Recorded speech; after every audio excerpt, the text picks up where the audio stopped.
Bismillahirrahmanirrahim. Assalamualaikum warahmatullahi wabarakatuh. Ini ibu-ibu nggak ada suaranya. Oh bu, masih di sini? Assalamualaikum warahmatullahi wabarakatuh.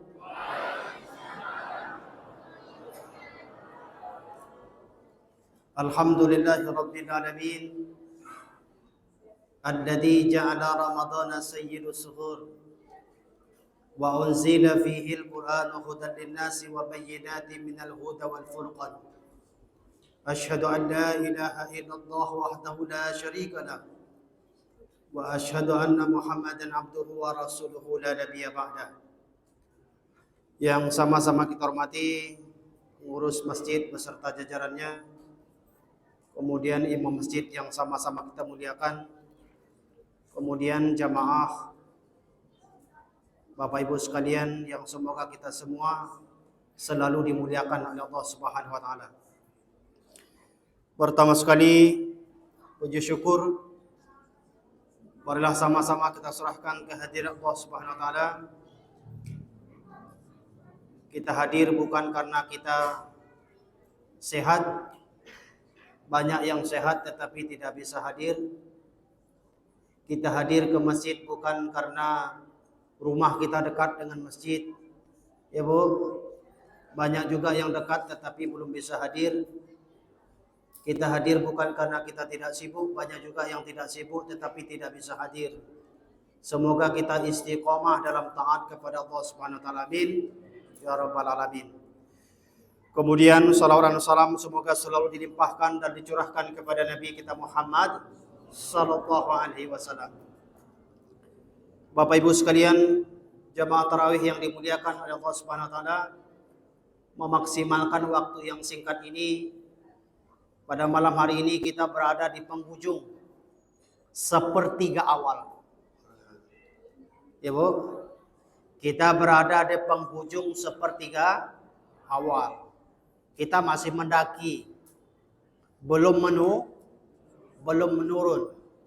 Jadi sepertiga awal, 10 awal, sepertiga pertengahan, 10 pertengahan, kemudian sepertiga akhir, yaitu 10 yang terakhir. Sekarang ini kita berada di penghujung sepertiga awal.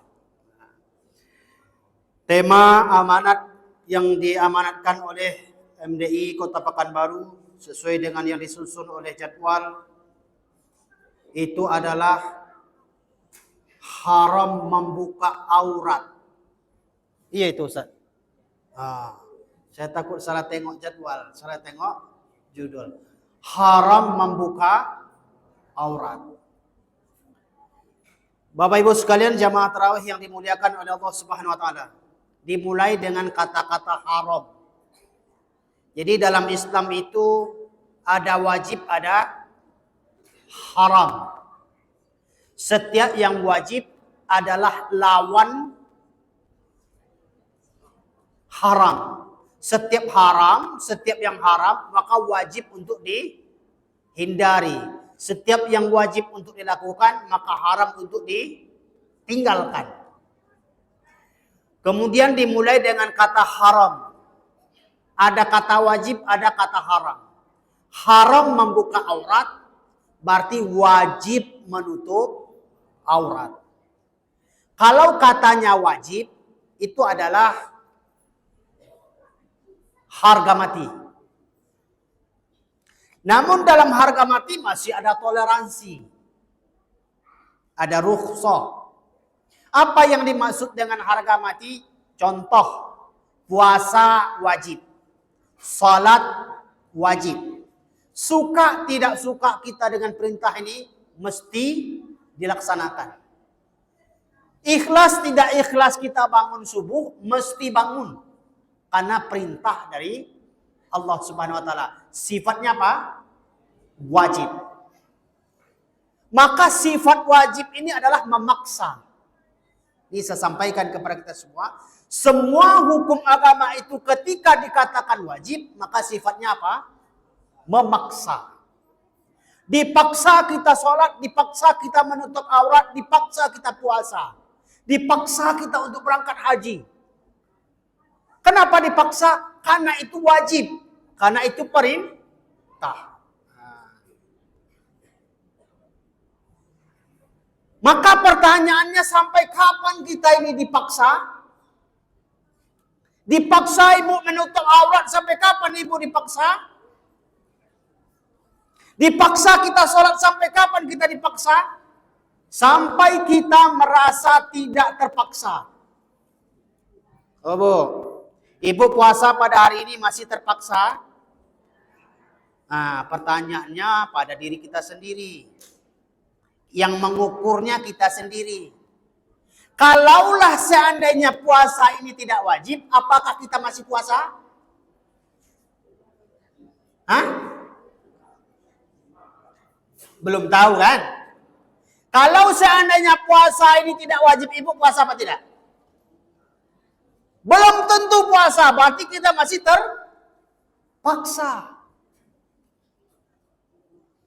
Sampai kapan kita dipaksa? Sampai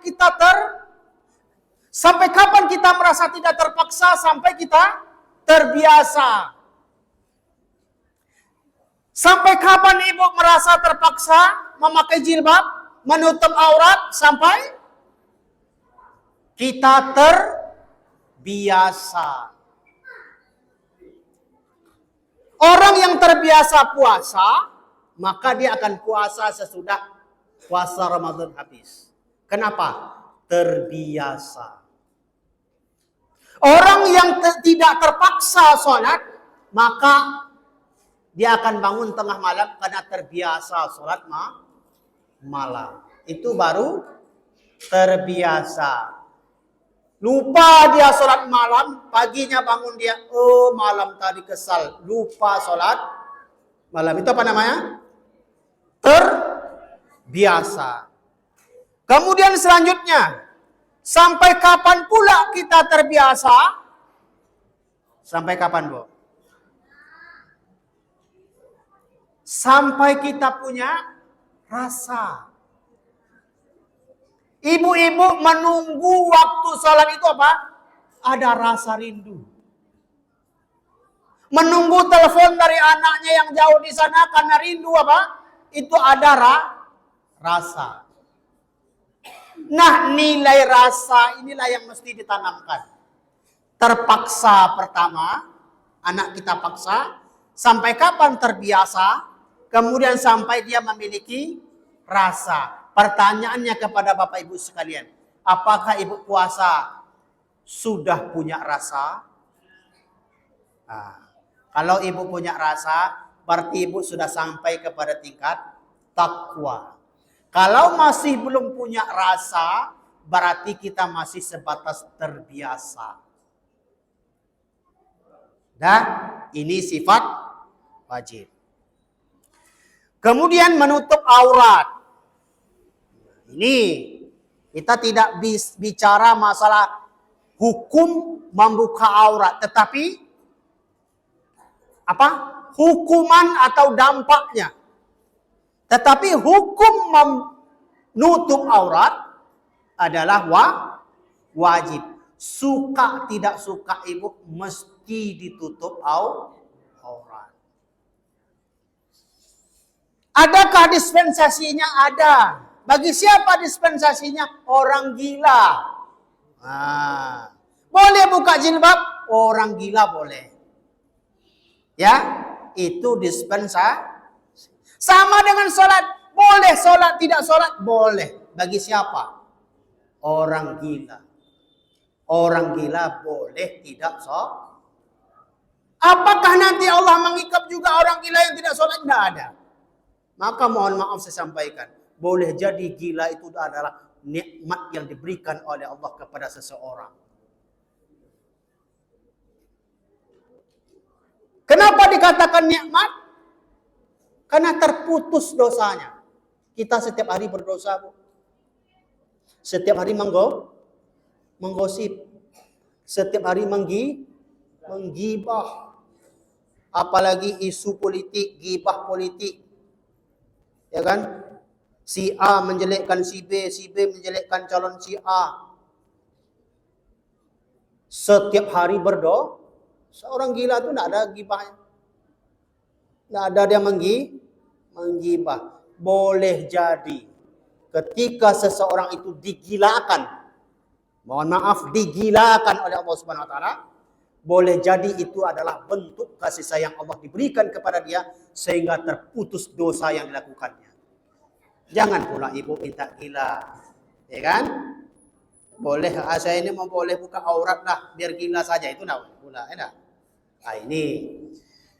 Kemudian kita sudah sama-sama tahu aurat bagi laki-laki mana? Ma baina. Nah, ini aurat bagi laki-laki antara pusat dengan lutut.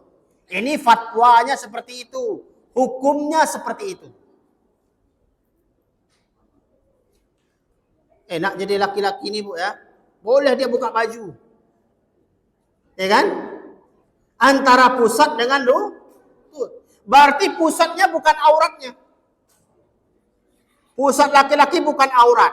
Lutut laki-laki bukan aurat. Tetapi antara pusat dengan itu aurat. Tidak boleh dilihatkan kepada siapa? Kepada sesama laki-laki pun tidak boleh. Ini mohon maaf kepada bapak-bapak yang suka main badminton. Kan laki-laki ya, jadi gor itu semua tuh. Jangan pula sampai di atas paha pula celananya. Ya kan? Setidaknya sampai kepada lutut. Sekalipun sama laki-laki.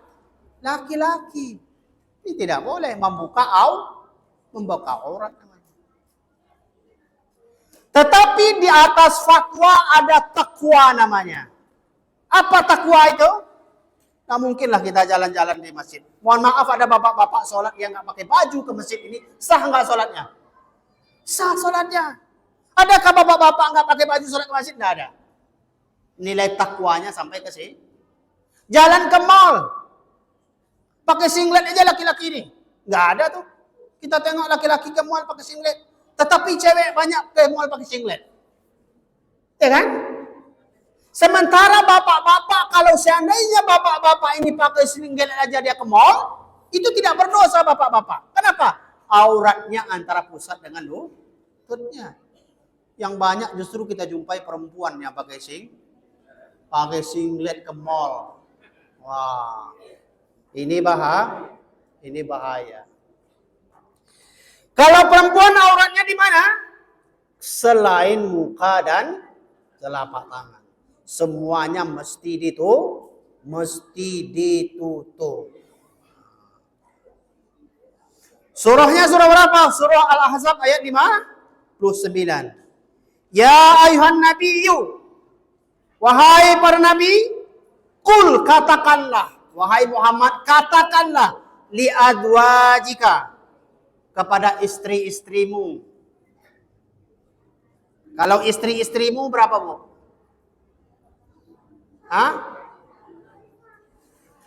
Satu istrinya.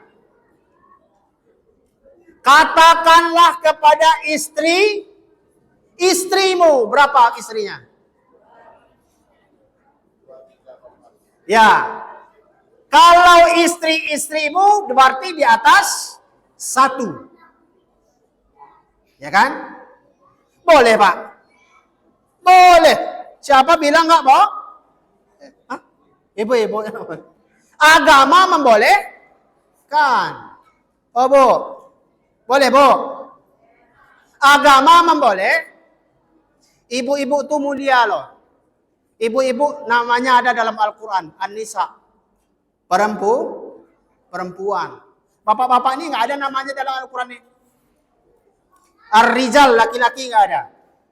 Tetapi An-Nisa, rahim. Bapak-bapak nggak punya rahim. Ibu-ibu punya rahim. Salah satu Asmaul Husna. itu mulianya ibu-ibu nih.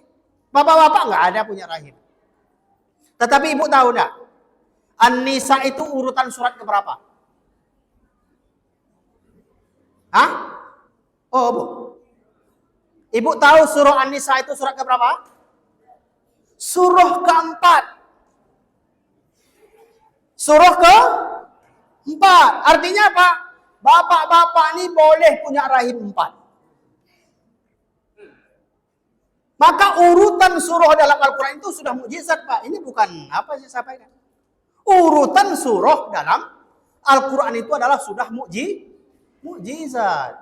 Bukan sembarang susun. Coba tegak susunannya. Surah Al-Isra, surah yang ke-17. Surah Al-Ma'arij, surah yang ke-70. Al-Ma'arij itu artinya tangga ketika Nabi itu Isra Mi'raj. Berapa tangganya? Kalinya ke si. Ibu boleh? Boleh? Agama membolehkan. Negara membolehkan. Undang-undang membolehkan. Al-Quran memboleh. Ibu-ibu tidak memboleh. Ibu-ibu tidak membolehkan. Jadi katakan kepada perempuan-perempuanmu, istrimu, anak perempuanmu, dan perempuan-perempuan mukmin lainnya. Apa yang disampaikan? Yudnina alaihin min jalabibihinna. Untuk menyampaikan jilbabnya, menutup auratnya, sampai ke seluruh badannya. Jangan separuh-separuh berjilbab. Di atas tertutup, di bawah ketat. Ini ayatnya surah Al-Ahzab ayat 59. Ya, ini tentang aurat perempuan. Kemudian ini panjang juga kalau dibahas. Berkaitan dengan mahram, kecuali yang pantas. Yang pantas itu mungkin boleh ibu buka jilbab di rumah. Yang di rumah itu ada orang tua, ada anak kita, ada mertua. Itu dibolehkan dalam kapasitas wajar. Apa wajar tuh? Buka jilbab. Jangan pula pakai singlet di rumah. Sekalipun di rumah itu ada cuma anak kita, cuma mertua, menantu. Tidak boleh juga terbuka dalam hal tidak wajar. Ibu boleh tidak berjilbab di rumah atau pakai baju panjang tangan. Boleh terbuka juga hal yang pantas. Cuma tidak boleh pakai baju terbuka separuh terbuka. Bapak Ibu sekalian yang dimuliakan oleh Allah Subhanahu wa taala, demikianlah kajian singkat kita mengingat waktu yang sudah ditetapkan sudah melebihi 15 menit. Terima kasih atas segala perhatian, mohon maaf atas segala kekurangan. Billahi taufiq wal hidayah. Wassalamualaikum warahmatullahi wabarakatuh.